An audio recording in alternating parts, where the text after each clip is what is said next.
आखिर कब तक और कितने दिनों तक हम इंतजार करेंगे? यही बेरमो में आज 3 पीढ़ियां कोर्ट के चक्कर काट के मर गई, लेकिन आज भी न्याय नहीं मिल पाया है। तो सवाल ये है कि जिनका कुछ नहीं है, जिनका इस राज्य से सरोकार नहीं है, वो फूल रहे हैं, वो लाखों करोड़ों का मुनाफा कमा रहे हैं, और हम केवल लोकतंत्र की दुहाई देकर, संविधान की दुहाई देकर कब तक अपना नतमस्तक स्वीकार कर लें? इसलिए बांग्लादेश और नेपाल बनाना चाहते हैं भारत को क्या? नहीं, मैं वहाँ ये उदाहरण दे रहा हूँ जहाँ मनमानी हो रही, जहाँ करप्शन है।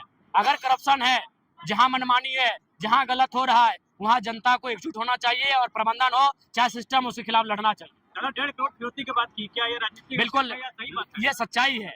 इस बात का मैं खुलासा तभी करूंगा जब वो व्यक्ति सामने से आकर मुझे कहे, तभी। नहीं तो कुछ चीजें गोपनीय है। उसने संदेश मुझ तक भिजवाया था, तो मैंने आपको कुछ बातें बताई है। राजनीतिक स्टंट के पीछे कौन हो सकता है? ये देखिए, चेतावनी यही है कि हमें कुछ हुआ तो हमें लगता है इस बार कोयलांचल में वो होगा जो इससे पहले ना हुआ। क्या लगता है, क्या अनुमान है कि कैसे लोग ऐसे जो लोग माफिया जगत में सक्रिय है, जो लोग इस मिट्टी से खनिज संपदा का दोहन कर रहे हैं, जो लाखों करोड़ों का कारोबार कर रहे हैं, तो स्वाभाविक है हमारी आवाज से, और यही नहीं कि हम सड़क में, सदन में भी बेबाकी से बातों को उठाते हैं, तो जाहिर सी बात है उनको अस्तित्व को चुनौती पहुंच रही है, उनके साम्राज्य को, उनके वर्चस्व को चुनौती मिल रही है, तो निसंदेह ये बातें होनी स्वाभाविक है। रेल छिका डर छिका का जो आंदोलन हुआ, तब से आपकी पुतला दहन किया जा रहा है, आपका विरोध किया जा रहा है, उन लोगों को क्या कहेंगे? उनको यही कहेंगे कि हमारा मांग संवैधानिक है, आप अपने लिए विशेष मांग करें, आप अपने लिए विशेष रास्ता तैयार करें, एक तरीके से रास्ता तैयार करें, अगर विरोध भी करना हो तरीके से करें। विधायक जी, एक चीज बताएं कि जिस तरह से आपको धमकी मिली, इसकी सुरक्षा की व्यवस्था आपकी क्या है? नहीं, देखिए, हम स्पष्ट आपको कहना चाहेंगे, हम से इकलौते पार्टी के विधायक है, इसलिए राज्य सरकार को हमारी सुरक्षा से जीवा कोई मतलब है ना, देश की तमाम जो वर्ग है जो सुरक्षा की जिम्मेदारी लेते हैं, तो कोई बात नहीं, हम पे जनता का आशीर्वाद है। हम जिस प्रकार आज बेबाक है, कल भी उस तरह बेबाक रहेंगे। हम अपने आवाज से लोगों की, जनता के हित में जो आवाज उठाते हैं, उससे कोई समझौता नहीं करेंगे।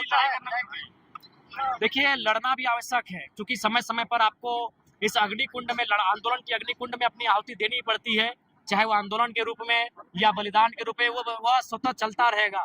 लेकिन आंदोलन को जिंदा रखने के लिए, हक अधिकारों को जिंदा रखने के लिए समय समय पर ऐसी स्थिति सामने आती है जिनसे हम लोग कभी पीछे नहीं हटे। डीपीसी प्रबंधन नहीं चाहती तो क्या करेंगे? आगे हम लोग अगला कड़ा रूप अख्तियार करेंगे। अब हम लोग बंदी की ओर बढ़ेंगे, और बिल्कुल उससे पहले हम लोग प्रयास करेंगे कि समन्वय बनाएंगे, जितने भी विस्थापित समितियां हैं उनको गुलबंद करेंगे, उनको एकजुट करेंगे, और उसके बाद हम लोग एक नया कार्यक्रम प्रस्तुत करेंगे। आज आपके विरोध में आदिवासी समाज आ गया है, इस आंदोलन में क्या आप साथ देंगे, लगता है?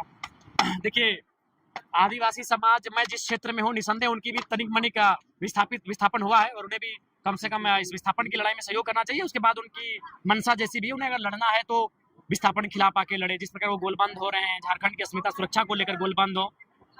आज जब झारखंड आज बनना था, तो उस समय सभी कुर्मी आदिवासी बिल्कुल भाई भाई का नारा था, मातो मांझी भाई भाई का नारा था। और आज आदिवासियों के सवाल पर बोले तो आपको और सीपी चौधरी को इस्तीफा मांगे, कहा इस्तीफा देंगे? क्यों देंगे? आप क्यों विधायक पद में रखे किसी एक जाति के प्रति लाभ पहुंचाने की बातें करें? जी नहीं, जब हमने ये कहा था कि बुल्लुगु बाबा का पहाड़ आदिवासियों का, परस्पर के पहाड़ आदिवासियों का, तब तो आप खुश थे। जब हमने जादू घोड़ा का मामला को उठाया था, तब तो आप खुश थे। तो जब मैंने आदिवासियों के हित की बात कही, तब तो आप ताली बजा रहे थे। तब आपने नहीं कहा कि आप सिर्फ आदिवासी की बात कर रहे हैं, आप मुसलमानों की बात करें, आप पिछड़ों की बात करें, बागड़ों की बात करें, आप दलितों की बात करें। तो मैंने तो प्रमुख रूप से आदिवासियों की बात कही, तब तो आपने नहीं कहा कि आप सिर्फ आदिवासियों की बात कर रहे हैं। हर समाज की बात होगी। बहुत सारे अवैध क्वार्टर कब्जा है। बिल्कुल, ये बिल्कुल असंवैधानिक है, अनैतिक है और गैर कानूनी है। इस पर प्रबंधन को तो संज्ञान में लेना चाहिए, और जो लोग अवैध रूप से बस बसाव कर रहे हैं, उनके क्वार्टर को, प्रबंधन को अपने कब्जे में लेना चाहिए। देखिए, उसके लिए जनता को भी जागरूक होने की आवश्यकता है, जनता को भी और प्रशासन के साथ साथ प्रेस मीडिया के बंधुओं को, क्योंकि हमें नहीं लगता है कि वो तो रात में अंधेरे में ऐसा नहीं कि चमत्कार करके चले जाते। प्रेस मीडिया को विशेषकर योगदान देने की आवश्यकता है। जो भी कोयला चोरी हो रहा है, मुझे लगता है आज इस देश को पुनः एक बार प्रेस मीडिया की बहुत जरूरत है कि खनिज संपदाओं के लूट से अगर कोई हमें बचाएगा तो प्रेस मीडिया का रोल रहेगा। प्रेस मीडिया के भाई आगे आए।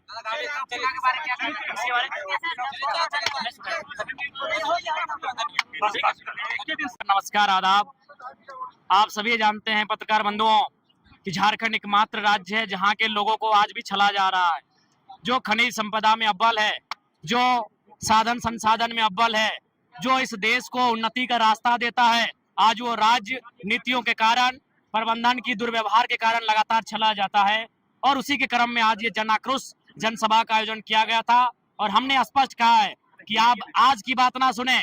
1990-91 में विनोद बिहारी महतो के नेतृत्व में तमाम उस समय जो विस्थापित नेता हुआ करते थे इस क्षेत्र के, जब जब उनसे बातचीत हुई है तो आपने क्या स्वीकारा है? आपने रैयतों को 75% नियोजन देने की बात को स्वीकारा है, आपने उनको सुविधा देने की बात को स्वीकारा है, आपने उन्हें विशेष रूप से टेंडर में सुविधा देने की बात को स्वीकारा है। तो आप जिन बातों को आपने स्वीकारा है उन बातों को अमल करें, नहीं तो अब कोयलांचल की आग ने पकड़ ली है और इस बार जो आग धधकेगी वो तभी बुझेगी जब रैयतों की समस्याओं का निदान होगा। लोकतंत्र पर आपको भरोसा नहीं, क्या मारकाट की बात कर रहे हैं? देखिए, मैं फिर पुनः कहता हूं कि मैं खेद प्रकट करता हूं कि मैं एक विधायक होकर इस प्रकार की बातों को कभी कभी मैं कह जाता हूं, इसके लिए मैं दुख और खेद प्रकट करता हूं। लेकिन पत्रकार बंधु, आखिर लोकतंत्र की व्यवस्था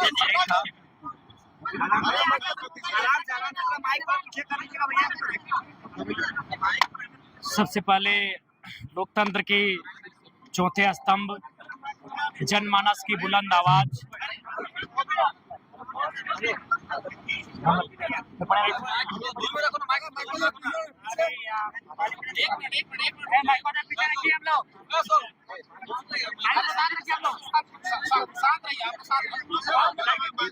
विधायक जी, आप लंबे समय से प्रबंधन को घेरने की बात कर रहे हैं, क्या आपकी लड़ाई किस तरह से रहेगी?